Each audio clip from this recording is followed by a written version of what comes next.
All right, I've tried to make this thing 3 damn times, and my phone keeps telling me that it's not a lot of memory, so I'm trying to erase a lot of stuff I have. I'm gonna go through it quickly. I took down the other video that I had about like EDC and torture tests all together in the same thing. It was kind of everywhere. Like I said, I wanted to kind of make the videos on this channel less redundant, so I'm kind of cleaning house a bit. This is kind of be like the end-all be-all on what my EDC is for 2023. Why I carry what I carry and why I think it's still relevant in lieu of all the greatest, latest, and greatest guns that are out there. I'm just going to get started. My wallet is a leather flip wallet where I carry a lot of my IDs and cards and licenses and stuff. I used to have the Ridge wallet, or kind of a cheap knockoff on it. I liked it initially. It would like eat holes into the pockets of my back of my jeans, so I didn't like that. So traditionally, I've always kind of gone back to leather. So as far as wallets, leather is what I usually carry. I always carry a tourniquet with me. This one's a bit frayed and needs to be replaced. I'm medically trained with tourniquets and other medical equipment, and I've responded to medicals on different occasions, both through my personal job and just as a civilian. So I always carry a tourniquet on me. I also carry a trauma pack with me in my car whenever I'm out and about. Leatherman Wingman is a great little multi-tool that I carry daily. You've got everything from pliers to scissors, knives, can openers, files, letter openers, and screwdrivers, both Phillips and flathead. I use these a lot to just do little things around the house or around work, or even like tightening screws on holsters and stuff. Really good little multi-tool. My flashlight is still the Streamlight Judge's ProTac 2. It's a nice little flashlight that I've used constantly. Takes a good beating. Very easy to carry, and something that I think is really kind of a must-do. Any kind of EDC that somebody has, regardless if you're carrying weapons or not, carry a flashlight on you. Really comes in handy. Power outages, in places that you don't want to be, things that are dropped in dark spaces, flashlight is what you want to carry. I carry just a basic Kershaw little pocket blade here, and this one is basically more of a self-defense blade because I have a knife on my little Leatherman Wingman. So it is something that I carry just on the off chance I need it, but it's a nice little blade. Got a nice little flip top here, and it's been a decent little blade for me. I used to carry a Spyderco. I've moved here to this. Both are great. Might go back to a Spyderco later on. We'll get to my firearm. I still carry the Glock 19 Generation 5 MOS system with the Holosun SES green dot reticle. I on and off carry the TLR Streamlight on the gun. Sometimes I'll carry it, sometimes I won't. Depends on how I feel that day, what kind of holster I want to use for it. And this firearm has been absolutely excellent as far as a reliable, rugged piece of equipment that I can trust my life with, that I know how to use, and that I've trained consistently with. I carry Federal HST 147 grain ammunition with that gun. I'll carry a spare mag of it in my holster, and all of this stuff I'll carry with a Kimiok leather belt that you can get on Amazon for about 40-something bucks. This has gone through several years of just abuse, and it's a great belt to carry a bunch of different stuff on your person. So why do I still choose the Glock 19 as my everyday carry, and the gun that I absolutely do not think is becoming obsolete? Look, the Glock 19 is just a time-tested piece of equipment. People kind of make fun of it. They call it like the 1911 of the modern guns. And yeah, I kind of agree with them in a sense. It's getting to have a lot of tradition behind it, a lot of history, and honestly, even with the latest and greatest stuff out there, it's not the greatest gun per se in the world that will run rings around everybody else. Smith & Wesson makes great stuff with the M&P 2.0. Sig Sauer makes great stuff with the 365 macro. The P320, I hesitate sometimes to say that, and you'll understand why later. And you know, you've got Canix or Janix, however you want to pronounce them. Lots of different great, reliable pistols on the market. So you do you. You pick your flavor. Why do I choose this? The Glock 19 is time tested. These other ones on the market, yes, they have been around and they're doing well.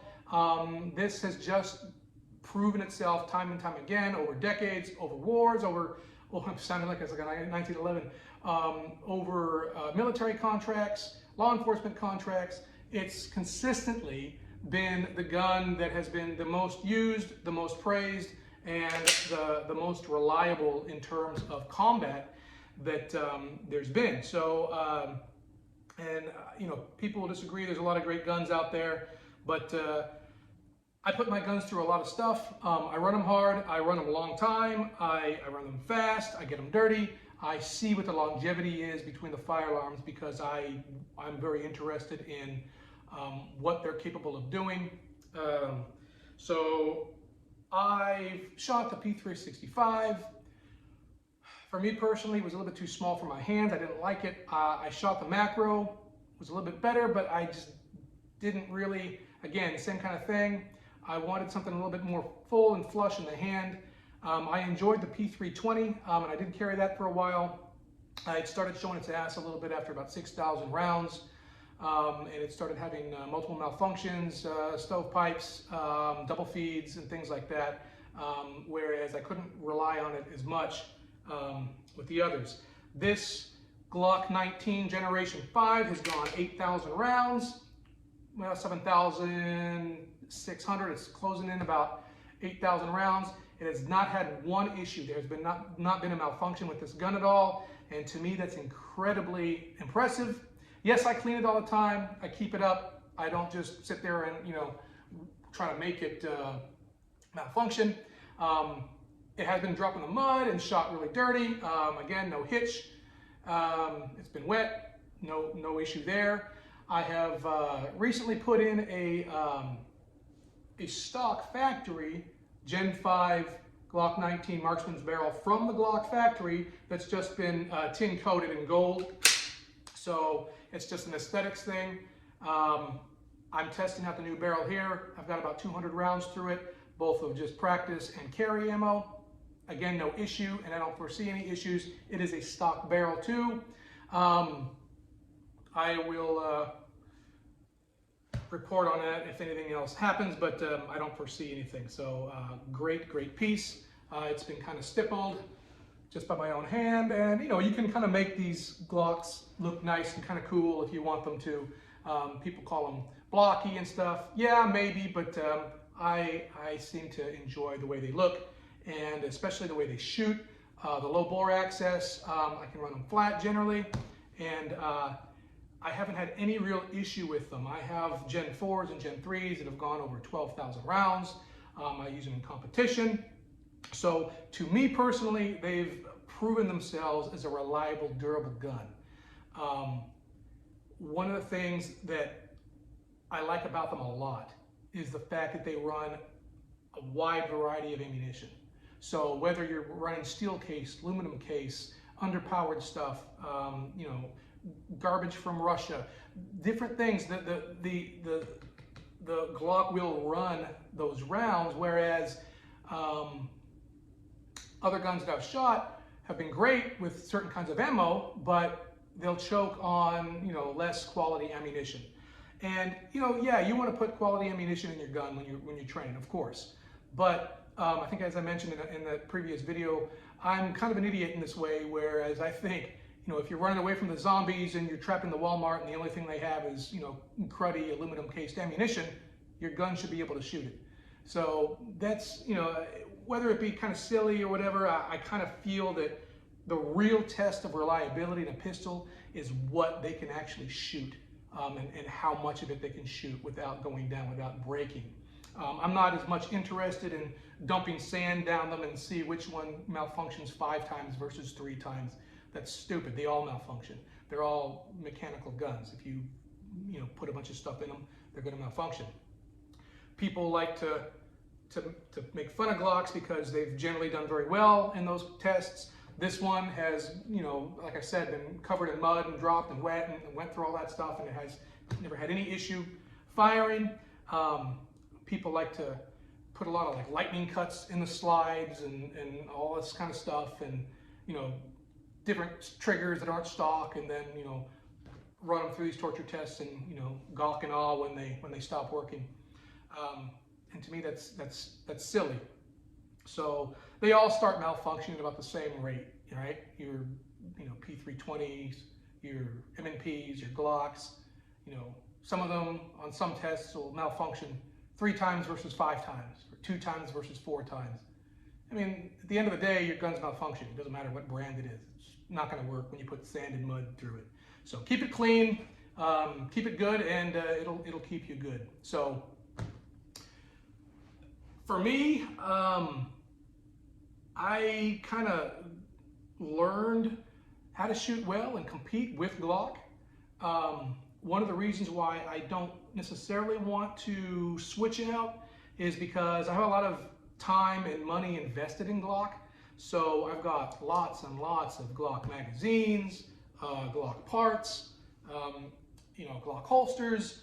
So if I was going to switch to say something like a Yannick, however you pronounce it, I'm going to have to invest a whole bunch of money again on a whole bunch of different magazines, a whole bunch of different stuff, because with the Glock, I've got so many interchangeable parts that, you know, I'm not going to run out of anything. I don't have to redo any kind of learning curve with the kind of magazines or anything like that. So my muscle memory with, you know, how the grip feels and all that stuff is important, because, you know, you want to get used to what you shoot. You treat it like a martial art in my mind.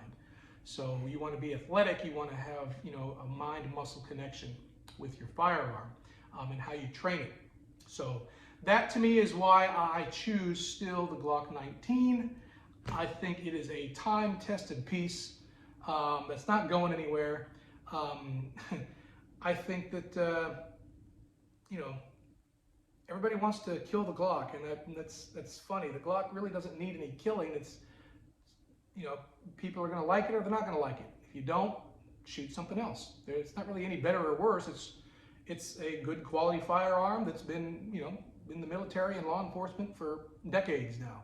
So they did something right. So anyway, that's really my EDC and how I feel about the Glock 19. I think that, you know, because it's such a prolific gun and there's so much stuff available for it, it is great for like you know, an SHTF shit hits the fan type of scenario. You'll hear people saying that because it's prolific, everybody will go ahead and buy them out like toilet paper, so they're not good for SHTF. That's kind of stupid. I don't believe that at all. I think that most Glock parts are going to be everywhere. And if you're worried about that stuff, you should be stockpiling parts and magazines and stuff anyway. So, but that's a whole completely different video, and I'm not going to really cover all that, even though I do believe in prepping quite a bit, especially with what's going on now. So anyway, that is my video as far as my EDC is concerned. So I hope you guys like it. Don't get too caught up on, like, you know, what's the greatest and best and greatest thing and this and that.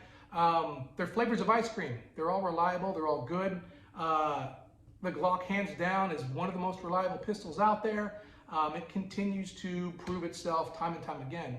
I do like the Glock 43X. I like the Glock 48. But for my hands, my muscle memory, what I've trained with the most, the 19 is going to be what's going to be the best for me to carry. It's comfortable for me. I have no issue carrying it. I carry appendix. You know, I sit down, walk, run. I don't care. I've been used to it. So there's no real issue for me. Everybody has different body types, so you guys do you. And if you're... And so my phone cut off because I have no more memory, like I said. So I'm ending it here. Pick what's good for you. It's undeniable the Glock 19 is one of the best handguns out there. There's a lot of good guns. So I hope you like this video. This is what I carry on a daily basis. You guys do you. As I always say, it's just my opinion. in my opinion, probably doesn't even matter. But thanks for watching, and hope you like the content.